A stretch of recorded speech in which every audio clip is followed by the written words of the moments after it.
What is going on? What is going on?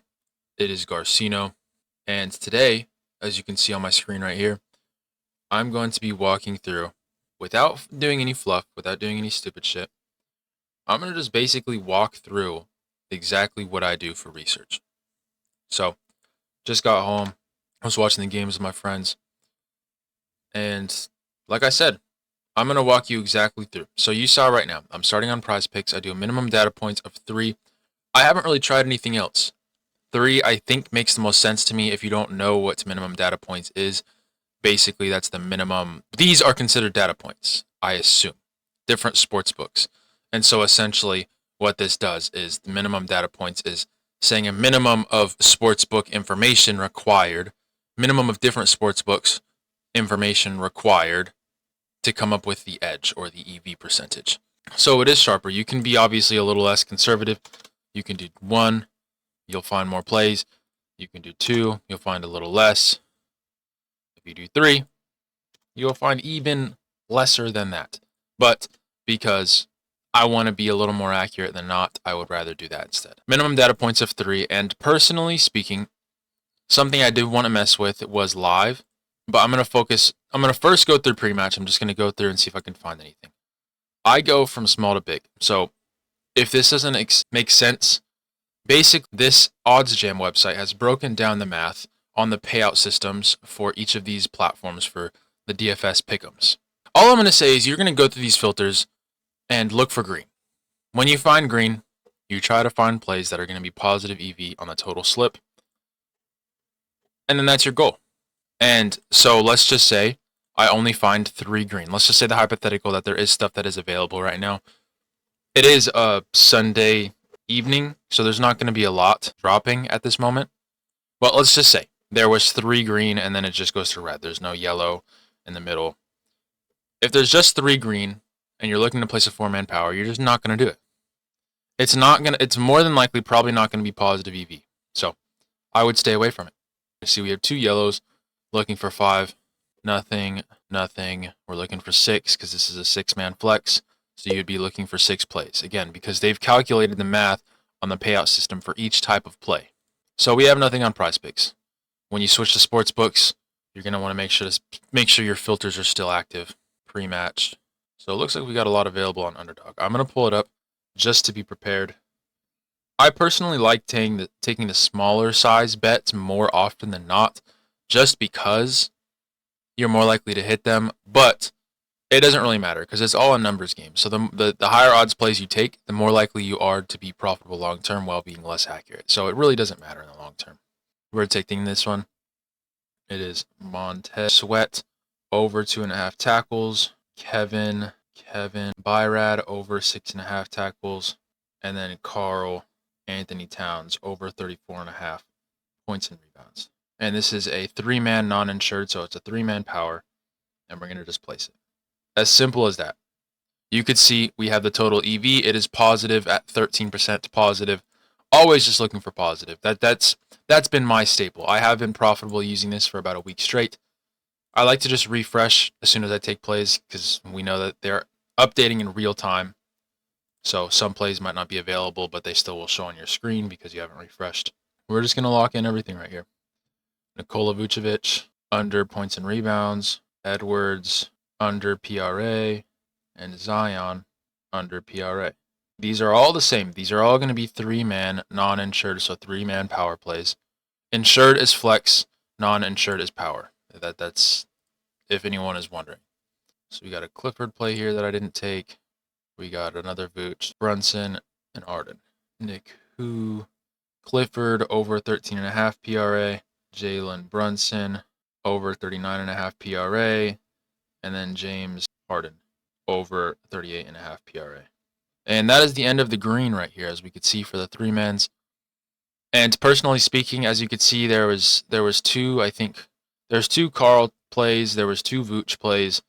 Personally speaking, if Sharp is right on the prices being mispriced on that said player, you will be right twice if I took them 2 times. But there's a chance that if you mix up, if you have Vucevic in 2 different plays, and Vucevic has a good game if you take the unders, and sells both slips You can turn it basically you turn the risk factor up.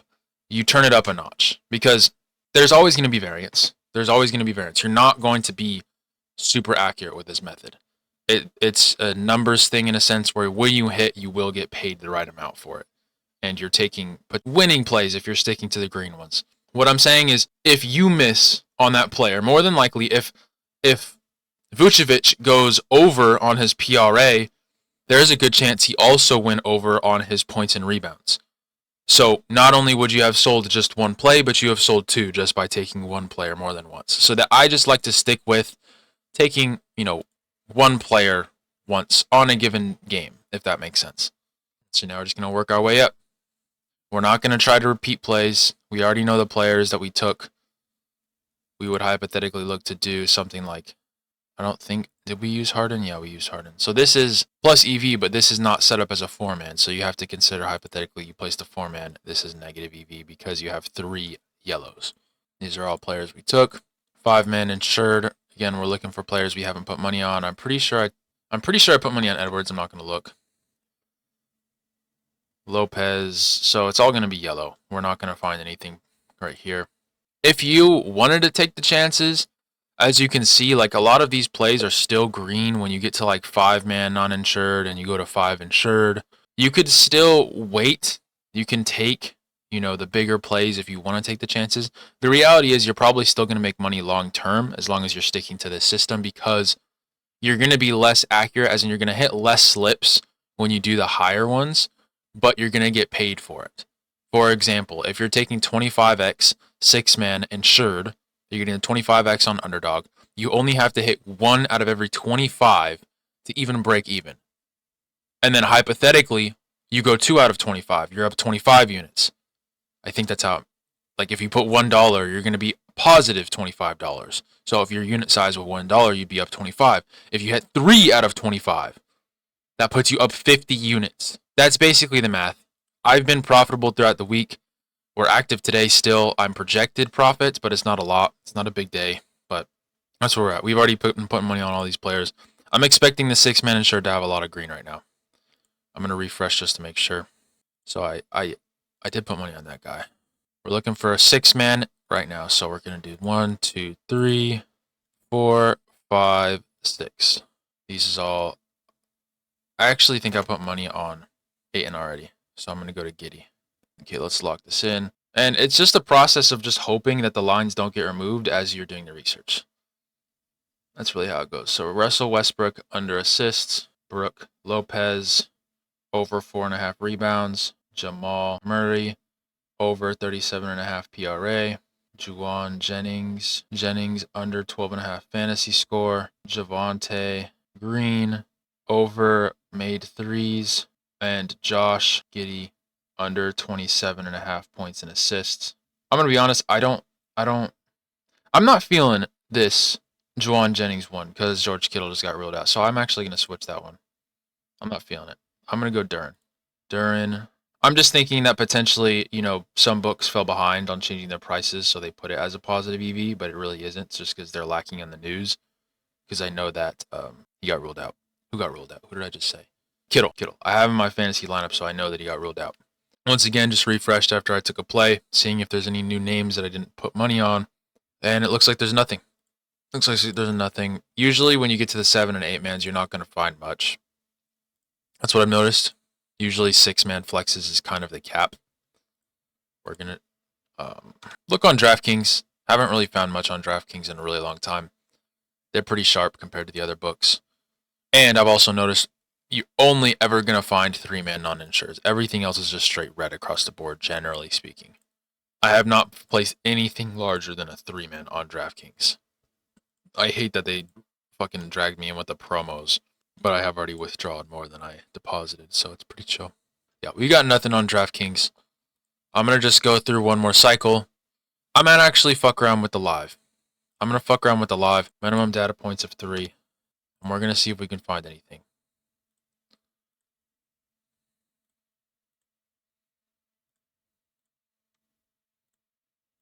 Like I said, we just go small to big here on the filters. Just go small to big, because I essentially see it as the hit rates going from big to small. fuck around with the lives. I assume that probably means there's nothing for this. Yeah, there's probably going to be nothing. We'll just go to DraftKings one moment. And this is really it. I'm not trying to overthink anything here. Yeah, there's nothing. I'm not trying to overthink anything here. This is really just OddsJam. You are putting your trust in Sharp, essentially. What this is doing is checking the prices for you, understanding I am not a genius. I'm not going to speak for you necessarily. If I probably will if you're the average bettor, but I am not a genius.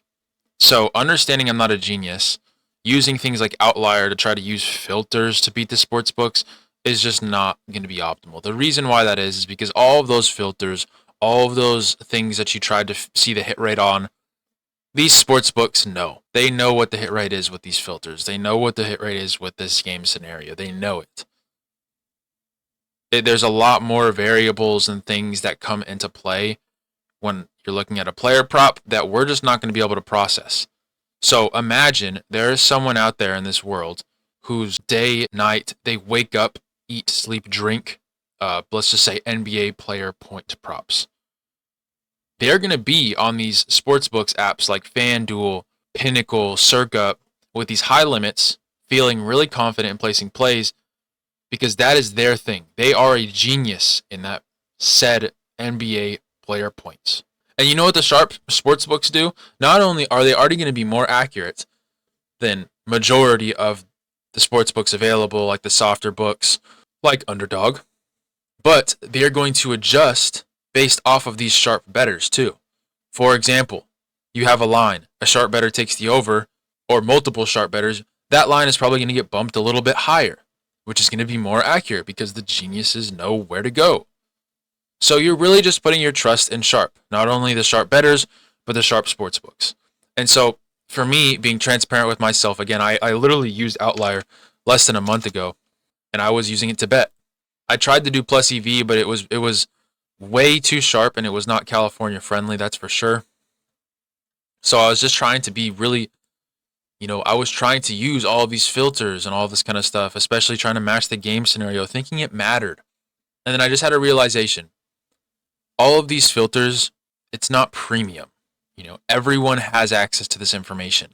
And if you don't think the sports books are looking at this, you might lack some brain cells. I did for a very large amount of time, and I had to come to a realization. So that's why I've been liking OddsJam. Am I saying it's the best thing in the world? No. I can show you with transparency how it's been going for me. I'll log into my PIKKIT right now. If you are looking to track your bets just like this, feel free to sign up for PIKKIT, code Garcino, and you'll get in completely free and be able to do it basically exactly what I'm doing. I think you get the mobile version where you could track all your bets. You could see this calendar and all that kind of fun stuff. But here we are. I started on Monday. I was in a hole. You could see my biggest day up until Monday was $21 profit. I was losing 24 that day, 21 that day, 14 that day, 10, 10, 10, 10. Like it was rough prior, making 47 cents. And so far, I have dug myself out of the hole almost immediately. $40 on my very first day. I lose 20. That's my biggest loss. Then I get $67 profit, $35 profit followed by that. Then I lose $8, lose $1. Today we are projected around $10 profit. And I am doing with this a $1 unit size. My bankroll is not large. As you can see right now, my cash balance not active is only $87 across all platforms linked. So I'm not balling. But if you wanted to just even look at today, my ROI percentage is 147%. So hypothetically speaking, if you placed $100, you'd be $147 in profit, if that makes sense. So this has been exactly, again, Outlier from here to here, from here to here, OddsJam from here to here. So you can see this has been my OddsJam progress. It is not going to be foolproof, but it's a lot less stressful. It's a lot less time consuming, and you're putting your trust in Sharp. That is the video for today. I hope you enjoyed it. I hope it was helpful. And like I said, if you're looking to track your bets completely free, sign up for PIKKIT, code Garcino, and get yourself on PIKKIT completely free.